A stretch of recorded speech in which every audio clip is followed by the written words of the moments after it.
Dembash. I'm Sarah Glynn for Media News, and this is my weekly news review for Sunday, the 6th of October. Safeguarding journalism and heading into war. I spent last week at the quarterly Parliamentary Assembly of the Council of Europe, and although this is an organisation of sometimes questionable relevance, the week's proceedings well illustrate the situation facing the Kurds and its relationship to wider events. Besides our two Dem Party deputies who were part of the Turkish delegation, the Council was also visited by Kurdish guests, Dem Party co-chair Tulay Hatimulari and Deputy co-chair Özlem Gündüz, Abdullah Öcalan's lawyer Ibrahim Bilmez, and the European representative of the Autonomous Administration of North and East Syria, Abdul Karim Omar. It was an important week for the Council. In general, they never fail to disappoint by not taking a stand for the issues that they exist to defend: human rights, democracy, and the rule of law. But in the case of Julian Assange, they were firm in defending his rights, and thus the rights of all journalists. This week, they held a debate on the case and on how to prevent it becoming a precedent for further transnational oppression. In recognition of the importance of the Council's intervention and potential future role, Assange came to Strasbourg from Australia for his first public appearance since his release from the UK's cruelest prison. His briefing to the Council's Committee on Legal Affairs and Human Rights was powerful and moving, and also frightening in its exposure of the politicisation of justice systems and the crossing of red lines that are meant to preserve freedoms. You can watch the whole event online. But as Irish Senator Paul Gavin pointed out in the debate on the Assange case, quote, "This week we saw the Parliamentary Assembly of the Council of Europe at its worst and at its best." End quote.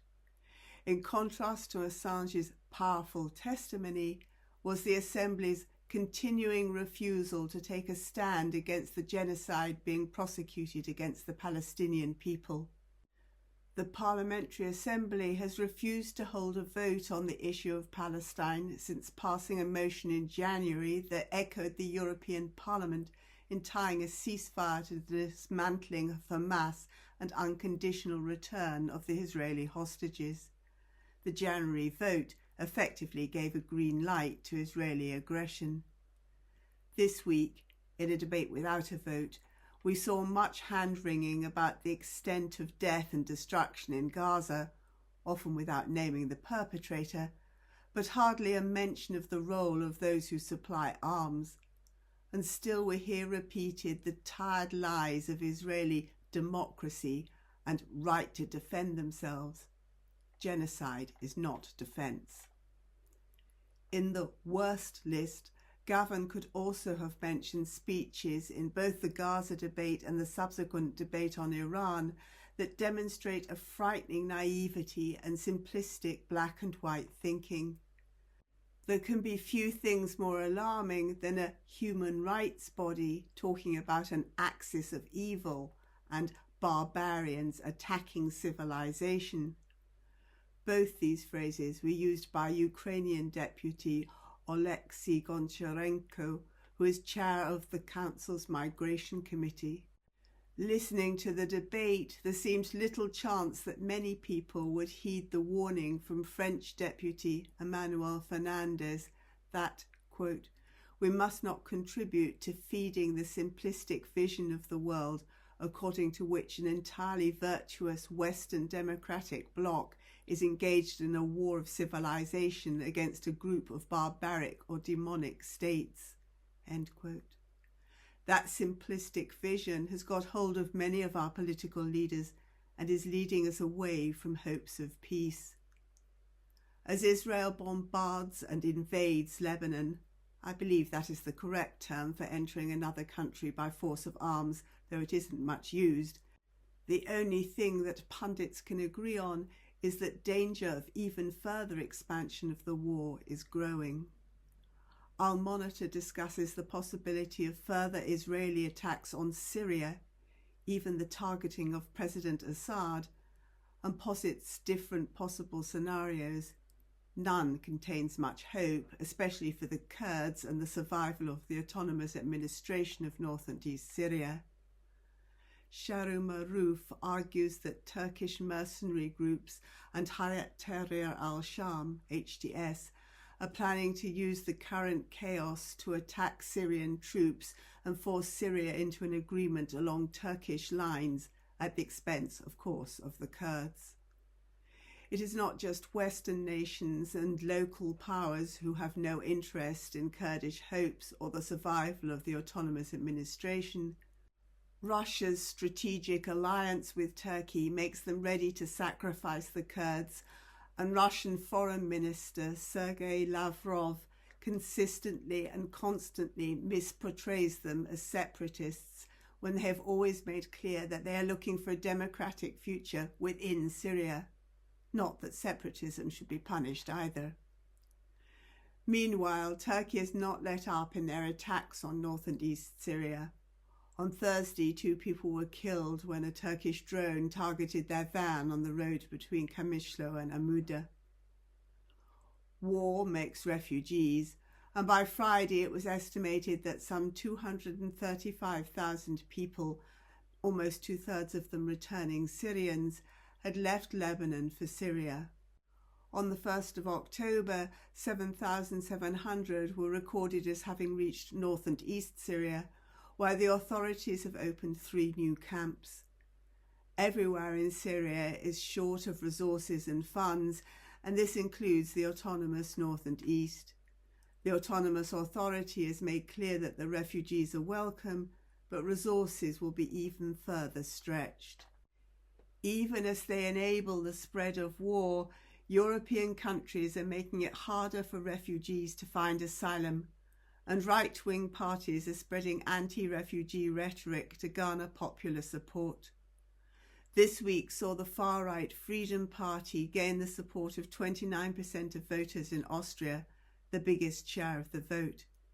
And in another indication of right-wing resurgence, the Council of Europe's Václav Havel Prize for Outstanding Civil Society Action in Defense of Human Rights was awarded to a leading right-wing Venezuelan politician who has called for external military intervention to help overthrow her country's president. In the Council of Europe's debate on migrant smuggling and missing migrants, Norbert Kleinwachter, on behalf of the Conservatives, painted all migrants as criminals. He began his speech with, "Let's cut the sweet talk," and accused the rapporteur for missing migrants, who had spent 4 years on rescue boats in the Mediterranean, of aiding the smugglers and having blood on his hands. Last Saturday, Germany announced that they'd reached a new deal with Turkey to deport up to 15,561 Turkish citizens at the rate of 500 a week. These are people who have not been granted asylum by the German authorities, but that does not mean that they will be safe in Turkey. A high proportion are Kurds, reflecting the high proportion of asylum seekers who are Kurds.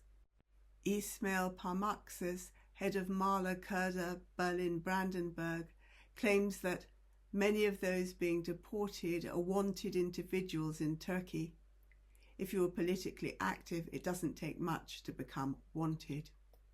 Turkey's role as Europe's anti-immigrant policeman provides an important reason for European countries to be reluctant to act against Turkish wishes. This combines with growing anti-immigrant feeling to make the position of refugees increasingly precarious. 2 further Kurdish activists have come under threat of extradition from France to certain imprisonment in Turkey. The tribunal hearing of Enver Keklik is due to be held on Monday in Marseille. Returning to our Dem Party delegation at the Council of Europe, co-chair Tulay Hatimulari was able to meet a range of leading figures in the organisation and update them on the situation in Turkey, as well as addressing the left group and finding time for an interview with me for Media News. Hatimolari told the left group that the Dem Party expects the Council to do more to make sure that Turkey implements the decisions of the European Court of Human Rights, and that this would result in a more democratic atmosphere in Turkey. She specifically mentioned the imprisonment of the HDP's former co-chairs, Selahattin Demirtas and Figen Yüksekdag, and of Can Atalay and Osman Kavala, imprisoned for their roles in the Gezi Park protests. The Dem Party expects the Committee for the Prevention of Torture, the CPT, to make Turkey implement their recommendations, and they expect the Congress of Local Authorities to take a strong position against the removal of elected mayors. Hatimolari described prisons becoming torture centres and spoke of Abdullah Öcalan's prison isolation and the denial of his right to hope for the possibility of release. She explained that the party believes that a peaceful resolution to the Kurdish question will help to democratise Turkey. At the same time, she observed that European countries have bargained away their criticism of Turkey's abuse of human rights in exchange for Turkey keeping refugees out of Europe. Hatimolari referred to the state oppression that is applied to the party. The poisonous atmosphere also encourages violent attacks, and last Saturday shots were fired at a Dem Party district office in Istanbul. The cheerleader for the crackdown on the party has been Devlet Bahçeli, leader of the far-right Nationalist Movement Party, the MHP, which is part of the ruling alliance. At the opening of Parliament, to everyone's surprise, Bahçeli offered his hand to the Dem Party's other co-chair, Tunca Bakahan, and stated, "We are entering a new era. When seeking peace globally, we must ensure peace within our own country." This apparent about turn has left the pundits questioning. The Dem Party is wary of empty gestures and waits to see if this will be followed with concrete action. Ibrahim Bilmez, Öcalan's lawyer, was also at the council to meet officials, and on Wednesday he spoke at a press conference hosted by Dem Party deputy Berdan Öztürk. He focused on Öcalan's case, which is central to Turkey's mistreatment of prisoners more generally. Öcalan is held incommunicado, and there's been no news from him for 42 months. This isolation is considered a form of torture. The CPT visited 2 years ago, but Turkey has not given permission for them to publish their report, as CPT rules require. Bilmez observed that recently, in the case of Azerbaijan, the CPT published their report without Azerbaijan's consent, and that the same could be done for Turkey. In Azerbaijan's case, the decision to publish was made in July after Azerbaijan stopped all cooperation. Interestingly, the comparison between the situations of Azerbaijan and Turkey was made twice in the debate on Azerbaijan on Tuesday afternoon. On the first occasion, Sir Christopher Chope for the European Conservatives argued that the Council's suspension of the Azerbaijan delegation was unfair discrimination because the behaviour of Turkey was much worse. On the second, Frank Schwaber, leader of the Socialist Group, claimed that Azerbaijan was worse because Turkey allowed monitoring by the Council. Clearly, both countries flout fundamental rules of the Council and its Convention on Human Rights seriously and repeatedly. Azerbaijan's dismal human rights record was given another blow with the fatal stabbing of a critic of the government who was living in exile in Mulhouse, a bit over an hour's drive from Strasbourg, and who died on the day of the council debate, though no one referred to this. That a petro-state which abuses human rights and threatens its neighbour should have been chosen to host the next meeting of COP is a frightening indication of the state of international politics.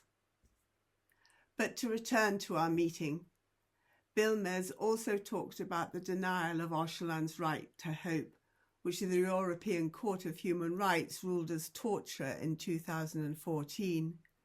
When his original death sentence was commuted to life imprisonment, Turkey created the new category of aggravated life imprisonment without possibility of parole, which is regarded as a sort of drawn-out death sentence. Now this has also been applied to thousands of other prisoners. Turkey has even refused the demand from the Council of Europe's Committee of Ministers to state how many are affected. In his meeting with the CPT the previous day, Bilmers had given the example of a man kept in prison despite being too ill to do anything for himself. That morning he had died still in prison. Turkey has done nothing in response to the European Court's ruling, and the Committee of Ministers recently gave them yet another year to make the required changes. With respect to Öcalan's illegal isolation, Bilmers noted that the European Court of Human Rights is still to make a decision, though it is now 12 years since the lawyers submitted an application. The isolation has also been the subject of repeated appeals to Turkey's Constitutional Court, which after 9 years has similarly failed to issue any ruling. On Friday, hundreds of lawyers protested in front of the court in Ankara. The final debate in the Council on Tuesday looked at the protection of Iranian human rights defenders in Council of Europe member states, but it didn't consider dangers enabled by those states themselves. Turkey and Iran are political rivals. However, when it comes to the Kurds, they are united in their enmity. Serwan Fakhri was a political activist in Saqqez in Iran. He took refuge in Turkey but was refused asylum and went on to Iraq. He was expelled from Iraq as a result of Iraq's agreement with Iran and is now back in Turkey. He has been arrested and threatened with extradition to Iran, where he expects to get tortured and given a long prison sentence. The Council of Europe's response to the Assange case provided a rare glimpse of what the organisation was established to do. When I listened to Assange address the Council Committee, I tried to imagine a similar scene with Öcalan, but that seems a very long way off.